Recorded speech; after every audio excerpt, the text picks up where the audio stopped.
All right, ready for a deep dive into a business idea that's really exploding right now? I'm ready. Lay it on me. It's all about helping people find love. Well, kind of. Oh, okay. I'm intrigued. What do you mean, kind of?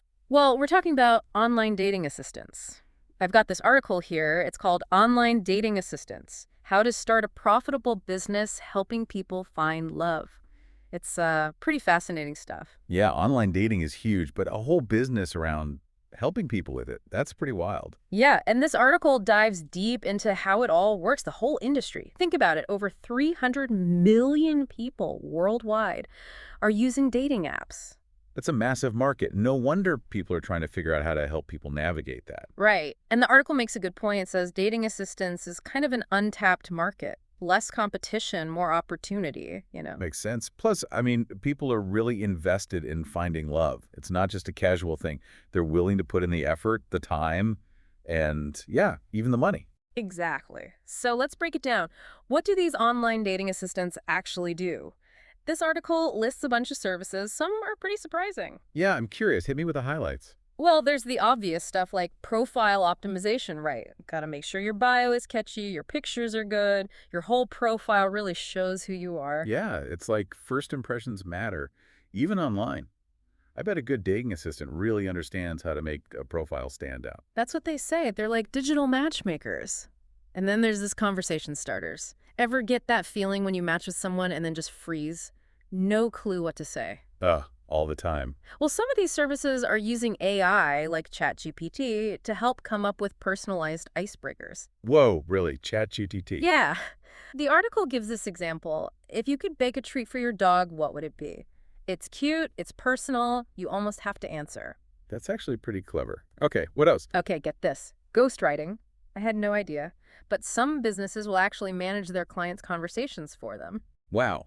Okay, that's kind of crossing a line, isn't it? How much of you is even in your profile then? It's definitely a bit controversial.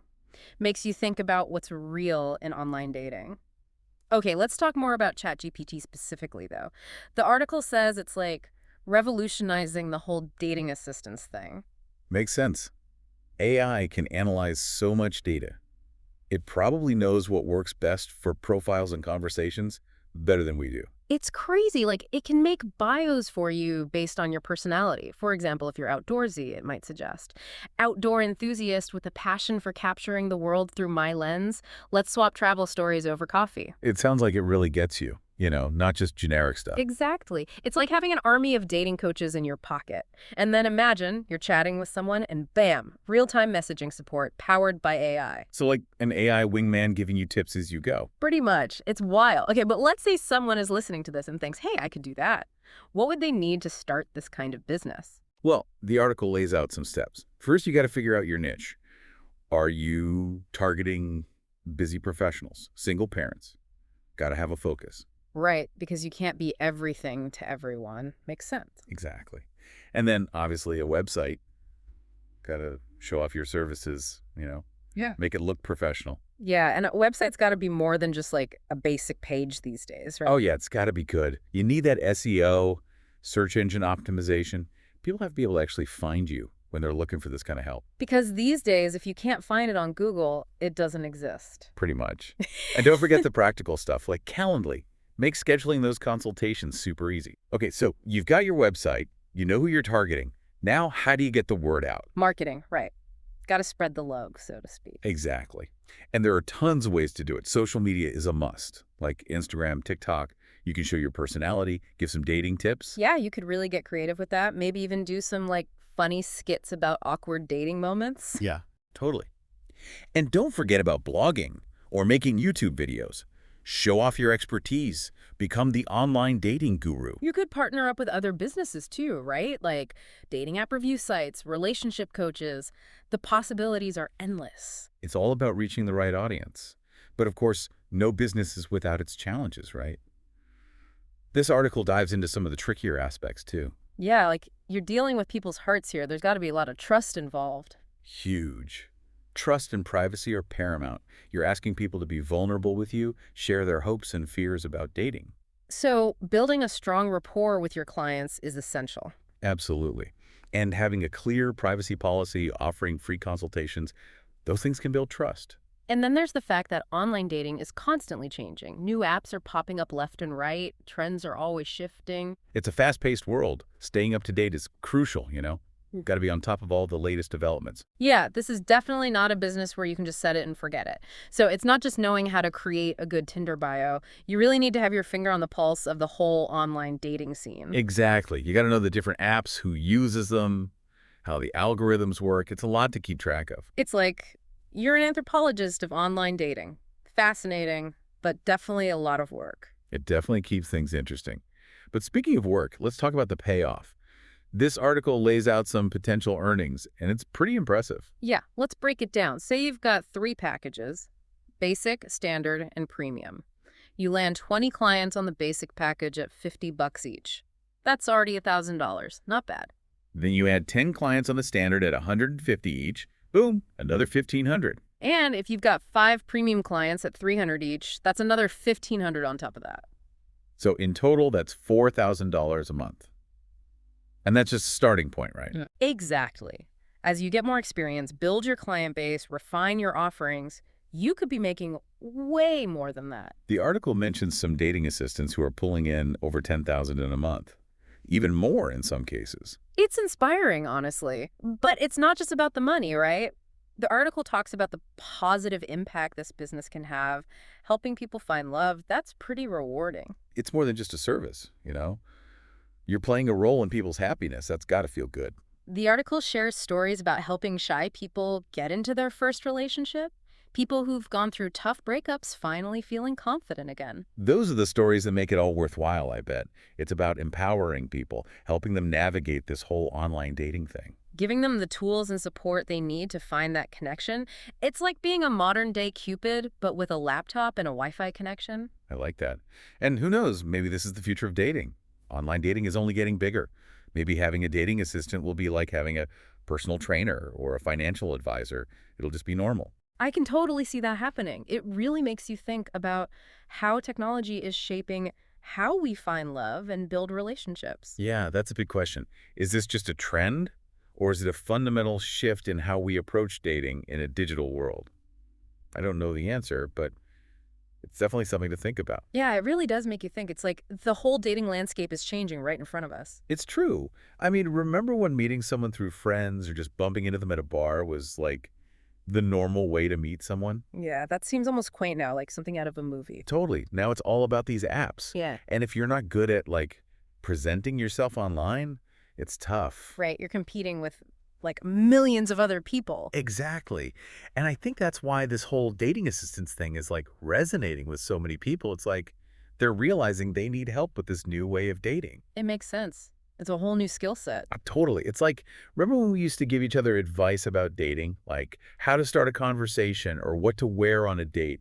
Yeah, those were the days. Now it's like, okay, how do I make my bio sound interesting? Or which filter should I use for my profile picture? It's a whole different ballgame. It is. It's like learning a new language almost. Totally. And just like with any language, some people are naturally fluent and others need a little more help. Exactly. And I think it's important to remember that it's not about being fake or pretending to be someone you're not. Oh, absolutely not. It's more about understanding how to present yourself in a way that works online. Right. It's about using the tools you have to show your best self. I think a good analogy is writing a cover letter for a job. You want to highlight your best qualities and make yourself stand out, but you're still being authentically you. Ooh, that's a good one. And it brings up an important point too, right? Just like with a cover letter, there's a line between presenting yourself well and just straight up lying. For sure. You don't want to create this whole fake persona. That's not going to lead to a real connection. Right. A good dating assistant should help you be the best version of yourself, not some made-up version. Exactly. And I think that's really important for anyone who's considering hiring a dating assistant. Make sure you find someone who gets you, who understands what you're looking for. Absolutely. You're trusting them with something really important. Yeah, your heart, basically. And on the flip side, for anyone thinking about starting a business like this, integrity is key. It's about helping people find real connections, not just racking up matches. Right. It's about building trust and being ethical. Exactly. So we've talked about the services, the challenges, the potential to make money, but what about the bigger picture? Where do you see this whole industry going in the future? Hmm, that's a good question. Well, online dating isn't going anywhere, that's for sure. Mm. And as it keeps growing, I think the demand for dating assistants will just keep increasing too. Yeah, it seems like a natural progression. Right. We'll probably see even more advanced AI being used. Maybe like algorithms that match people based on personality traits, go beyond just shared interests. Wow. That's kind of scary, but also really cool. It is. It makes you think, will we get to a point where algorithms know us better than we know ourselves? It's like something out of a sci-fi movie. But on a more like practical level, I think we'll also see more specialization within this industry. Yeah, totally. We might see dating assistants who focus on specific niches, like helping people who are divorced, or maybe dating coaches for seniors. Or even like experts in different apps, right? Like Yeah, a Tinder guru or a Bumble whisperer. exactly. I think as more and more people get into this field, they'll need to find ways to stand out, carve out their own little corner of the market. Like a sense, so it's not just about being good at online dating yourself. You'll need to be like a true expert in this whole industry. Yeah, it'll be interesting to see if like professional organizations or certifications start popping up. Oh, that's a good point. It could become a legitimate career path, like you go to school for dating assistance. Who knows what the future holds? But speaking of the future, do you think AI will ever completely replace human dating assistants? Ooh, that's a tough one. I mean, AI can do so much already. It can, but I think there will always be a need for that human element, Mm. the empathy, the intuition that a good dating assistant brings. I agree. Finding love is such a personal experience, and sometimes you need another person there to support you, guide you. And celebrate with you. Can you imagine the feeling of helping someone find their soulmate? That's got to be amazing. Yeah, that's definitely something special. Okay, as we wrap up this part of our deep dive, I'm curious to know your biggest takeaway from our conversation so far. What's sticking with you? I think for me, it's just realizing how much online dating has changed the game. It's not just about like swiping and hoping for the best anymore. It's a whole different Oh, world, and you need to have a strategy. yeah, it's a whole new world out there in the dating scene. Speaking of resources, we've actually put together some stuff for our listeners who want to dive even deeper into this. Oh, yeah, we've got some good stuff. Yeah. Links to some recent studies about online dating, the trends and all that. We've also got some articles about the whole AI and dating thing, the ethics of it all. It's a hot topic. And for the more hands-on folks, we've even got a link to a free webinar on how to make your own dating profile awesome. Oh, yeah. That's a good one. And of course, we'll include a link to the original article that we've been talking about this whole time. If you want to really get into the nitty-gritty of starting a dating assistance business. We've got you covered. So, yeah, we really hope this deep dive has been, helpful, maybe even got you thinking about some new possibilities. Maybe some of you are out there thinking, hey, I could be a dating assistant. Or maybe you're just inspired to, give your own profile a makeover. Whatever it is, keep that curiosity going. Do your own research, explore, see what's out there. The online dating world is never boring, that's for sure. It's constantly evolving, so who knows what the future holds. Maybe we'll do another deep dive on this topic in a year or two, see what's changed, what new trends have popped up. That's a great idea. Until then, happy swiping, everyone. And remember, the most important thing is to be yourself, be authentic, and have fun. Couldn't have said it better myself. Those are words to live by, online and offline. Well, that about wraps it up for our deep dive into the world of online dating assistance. We hope you enjoyed the episode and learned something new. Don't forget to check out the show notes for all those resources we mentioned. And be sure to subscribe to the Deep Dive for more deep dives, obviously, into all sorts of fascinating topics. And until next time, keep diving deep, keep those questions coming, and we'll see you in the next episode.